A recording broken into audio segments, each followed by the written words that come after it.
Olá, minha gente, professor Nelson Sartori. Vamos falar um pouquinho agora sobre a flexão dos adjetivos. Acompanhe comigo aqui no nosso slide. Veja só. Minha gente, quando nós falamos da flexão dos adjetivos, mais uma vez eu chamo a atenção a vocês do aspecto de que um adjetivo simples é flexionado como um substantivo, tá? Masculino, feminino, plural e singular. Um adjetivo composto, formado por uma única palavra também, mas aqui nós temos de chamar a atenção para a flexão dos adjetivos, e aqui eu vou dar um destaque, que é quando eles forem ligados por hífen. Tá certo? Por quê? Porque aí nós temos dois conjuntos de palavras. A primeira estrutura diz o seguinte: se eu tenho na formação do meu adjetivo apenas palavras adjetivas, tá? Apenas o último vai variar, tá bom? Em gênero e número, concordando com o elemento. Então vamos vendo. Olha um exemplo. Blusas verde clara. Uma blusa e duas blusas. Ficaria o quê? Verde, olha só varia o último. Claras. Mesma coisa. Casaco amarelo claro, dois casacos amarelo claros. Agora entenda uma coisa aqui que eu quero chamar a atenção. Quando nós dizemos que varia apenas o último elemento, isso quer dizer que o primeiro ou os primeiros ficam invariáveis. A forma invariável é predominantemente masculina quando eu tenho a possibilidade de flexionar. É o caso da palavra amarelo. Eu tenho amarelo e amarela, mas a forma desse elemento invariável é sempre singular masculino. Não esqueça, o masculino é dominante dentro da gramática e ele vai ser sempre o referencial das palavras. Tá certo? Então, amarelo, claros. Mesma coisa. Um tratado franco-russo-espanhol. Tenho 3 elementos. Então, vou flexionar apenas o último. 2 tratados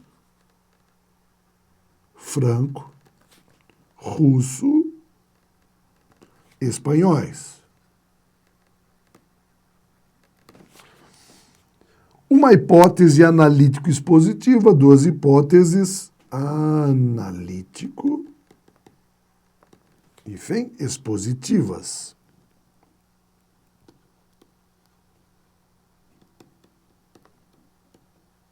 Então preste atenção mais uma vez aqui, ó, na estrutura das primeiras, vejo franco e não franca, russo e não russa, sempre os elementos construídos se forem flexíveis na forma masculina. A camisa, uma camisa amarelo escura, 2 camisas amarelo, repete, escuras. Conflito luso-brasileiros, conflitos luso-brasileiros. Diplomata, democrata cristão, diplomatas democrata cristãos. Casaco verde claro, camisa verde clara. Então veja que agora eu alterei de casaco, que era masculino, para camisa, flexão de gênero. Chapéu marrom escuro, camisa marrom escura. Terno amarelo escuro, saia amarelo escura. Então atenção para essa referência. Quando nós vamos para o segundo elemento, veja o que acontece. Eu formo um adjetivo a partir de 2 adjetivos, apenas o último flexiona. Agora eu formo os adjetivos e dentro dele existe um substantivo. Vamos lembrar que o substantivo é o rei, substantivo manda em tudo e não obedece a ninguém? Sendo assim, quando eu coloco um adjetivo dentro de uma palavra, eu ponho um substantivo, me perdoem, dentro de uma palavra adjetiva, na sua composição, mesmo ele sendo o último, tá vendo que o último aqui é o nosso substantivo, ele não aceitará a flexão como se fosse um adjetivo. ele continua sendo substantivo. Então, o que acontece? Como eu sempre vario o último elemento do adjetivo composto, e nesse caso eu posso ter quantos adjetivos eu quiser antes, mas sendo o último um substantivo, a minha palavra inteirinha fica invariável. Por quê? Porque o substantivo não obedece a adjetivo. E é simples assim. Vamos lá. Uma caixa verde abacate. O que nós teremos aqui? Duas caixas verde abacate. Lembre-se que abacate não é cor, abacate é uma fruta. A mesma coisa, um sapato marrom café, dois sapatos marrom café.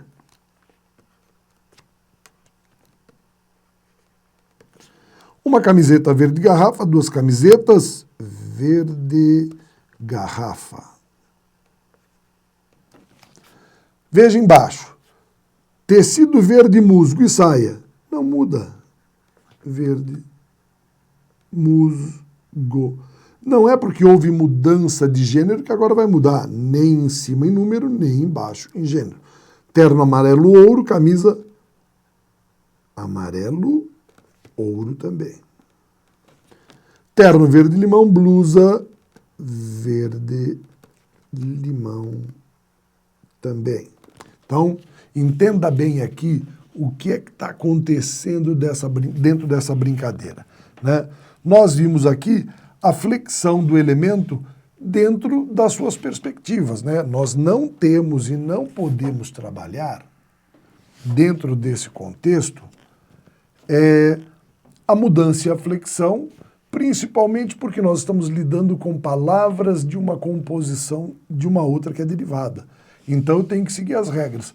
Perceba que nas duas formas que nós vimos, tanto do substantivo composto por hífen quanto do adjetivo, a lógica permanece. A lógica básica da gramática, que às vezes a gente não encontra nos livros de gramática. Vamos lá.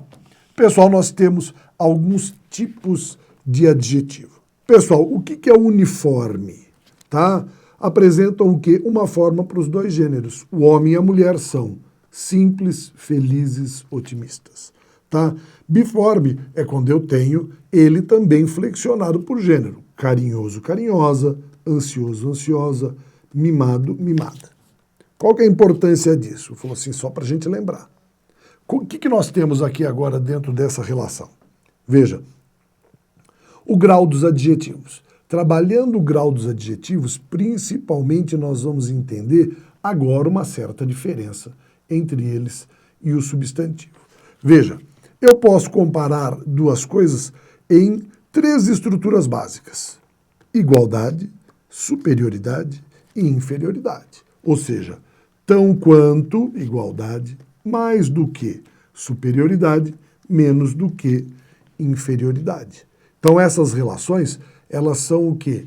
Na possibilidade de eu estabelecer duas características ao mesmo elemento, ou então comparar dois elementos em função às suas características. Um é mais que o outro é menos que um, ou então eles são tão quanto um, o outro também é. Igualdade, superioridade e inferioridade. É algo com que nós temos de nos atentar apenas quando vier representado dentro de um edital. Tá? O superlativo. Pessoal, o que é o superlativo? É quando eu estabeleço não uma relação de comparação, mas sim de superioridade. Ele fica acima. Então sempre eu digo, ó, Pedro é o menos inteligente. Menos é negativo, então é inferioridade. Superioridade. Ela é a pessoa mais educada. Mais é positivo, então é superioridade.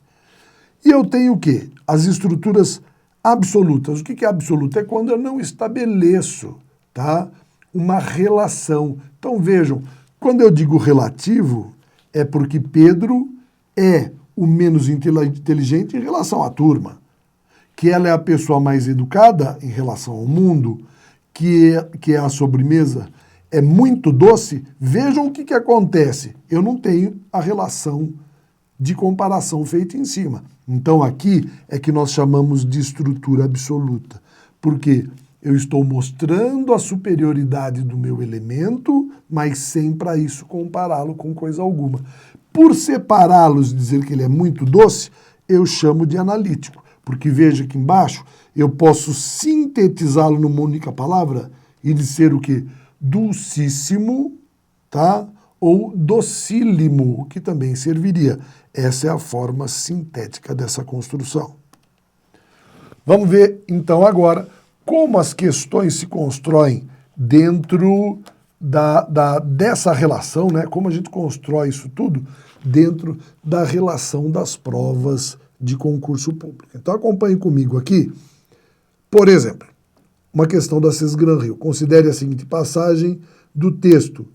Dir-se-ia que os blocos impostos são opressivos e obrigatórios. A palavra impostos, no trecho acima, é a mesma da palavra destacada aí. Então vejam só, o que ele quer quando ele fala de impostos? Falou assim, ó, dir-se-ia que os blocos impostos, eles são impostos, eles são colocados. Então isso daqui é um adjetivo. Vamos vendo? Eu quero o quê? A mesma palavra, né? Ou seja, a classe gramatical da mesma palavra. Então vejam só, o Congresso debateu muito, mas autorizou o aumento do imposto, isso é substantivo, tá fora. Muitas pessoas se impressionam com qualquer estilo imposto, olha um estilo imposto, esse adjetivo nos serve. A enfermeira chegou logo a seguir de um grito esganiçado que foi imposto, tá? Ele foi imposto, impuseram, esse daqui é verbo, pelo futuro pai. A mudança da moda é o imposto que a indústria paga. Estou determinado, é substantivo. O padre tinha imposto, ou seja, ele impusera, é verbo, tá? Então, olha só, perceba o que eu fiz. Eu tinha 3 possibilidades dentro dessa questão. A única que nos serviu foi a alternativa B, até porque, vejam a semelhança, blocos impostos, estilo imposto. Então a gente pode determinar que é o tipo de bloco, tá? Ou o tipo de estilo que foi ali representado. A alternativa B de Bosque é a nossa alternativa correta, vamos para frente. 7ª questão, ele diz assim, ó, no último parágrafo, vamos lendo aqui o enunciado, no último parágrafo, o adjetivo infames reforça a avaliação sobre as listas de livros mais vendidos para concluir que tais classificações são. Então vamos vendo. Mas agora gostaria de dar um conselho aos editores e àqueles que se ocupam de livros. Parem de olhar para as infames, sim, infames classificações de livros. Pessoal, ele está querendo dizer que infame traz que são familiares? Não. Justas? Não. Detestáveis? Dignas ou famosas? Perceba que todas essas são positivas, dignas, famosas, enquanto a única que é negativa e trabalha em infames classificações é a alternativa C, que é a nossa resposta correta, tá bom? Uma tossezinha aqui no meio, só para poder atrapalhar vocês, né? Me desculpem. Vamos lá? Vamos ver mais uma. 8ª questão, última desse nosso bloco. Eu sei que gravação com tosse não é a coisa mais agradável, né? Mas também fazer a edição da tosse talvez não seja o mais conveniente, né? Pelo menos existe vida por trás da telinha, não é mesmo? A gente dá uma tossidinha, o olho fica vermelho, quase salta para fora do rosto, mas a gente volta com a aula, né? Vamos lá, vendo o último, né? Pode ser que eu dê mais um pigarro, olha aqui, ó. Eu vou tomando minha aguinha aqui, que é para tentar segurar a onda, mas vamos lá. Olha aqui, última questão. Coloca-se assim, ó, do CESP, uma outra banca agora para a gente trabalhar. Estou tentando variar bem as bancas, que é para a gente ter uma noção geral de como isso daí acontece dentro das provas de uma maneira mais ampla. Então ele coloca o seguinte. Vamos lá.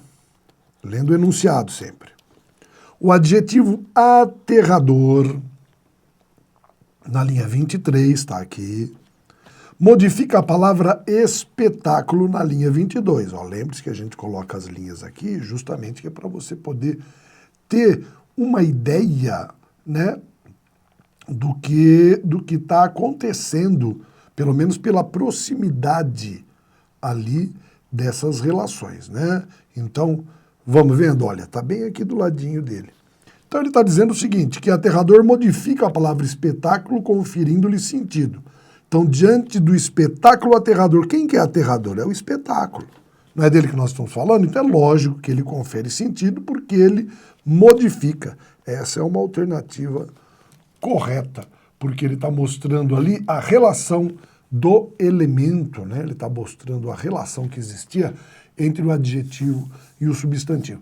Percebam que não é uma das questões mais cobradas em provas de concurso. Por quê? Porque, na verdade, ela é de identificação de um termo. Geralmente, a substituição é a maneira mais apropriada de você encontrar esse tipo de questão, tipo de teste dentro das provas de concurso. Beleza? Até